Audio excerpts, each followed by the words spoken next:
አንዱ በዘመናችን አንዱ ዳዒ ቅንነቱን ተመልከቱት፣ ደግነቱ። ባቡር ሊወጣ ሲል አንድ እግሩ ጫማ ወደቀበት። እኔ ጋር ናችሁ? ባቡሩ ላይ ነው ያለው። እኔ ጋር ናችሁ? ባቡር ሊወጣ ሲል አንድ እግሩ ጫማ ወደ ኋላ ወደቀበት። ባቡሩ እየፈተነ ነው። ባቡሩ እየፈተነ ነው። ወርዶ ጫማውን ማዝ አይችልም፣ እየፈተነ ነው። መጨረሻ ምን አረገ? ተመልከቱት ደግነት። አንድ እግሩን ጫማ ወለቀና በመስኮት ወረወረ። አንዱ ወድቋል፣ ሁለተኛውን ወረወረ። ከዛ ጓደኞቹ ምን ነካ? አንዱ ወድቋል አላገኘው፣ አንዱ ደግሞ ለኔ አይጠቅመኝም። የወደቀውንም ሰው ቢያገኘው አይጠቅመው። ስለዚህ አንዱን ልላክለትና ይልበሰው።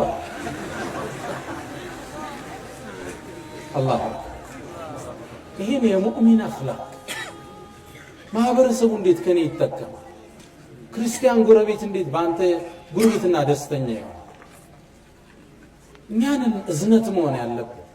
ኢማጠቱል አዛን ጠሪቅ ታዘናል እኮ እንዳያነቅፈው እኮ አንተንም እሱንም እንዳይነካው ችግር በዛ የሙእሚን የሚባል መንገድ እኮ ግን ካገኘ ማንሳት አለብን።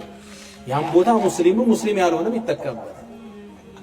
ሙእሚን ላለበት ማህበረሰብ ኸይር ፈላጊ፣ ደግ፣ ቅን፣ ይረዳል፣ ይደግፋል።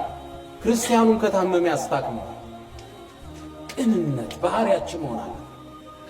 የሰው ልጅ እንዴት ደስተኛ ይሆን? ከችግር እንዴት ይወገድ? እንዴት ትምህርት ያገኝ? ጤንነቱን ሕክምና እንዴት ያገኝ? ደግነት፣ ቅንነት። አላህ ደጎች ያደርገን ይችላል። አሁን እቺ ቅንነት ጠፍታለች።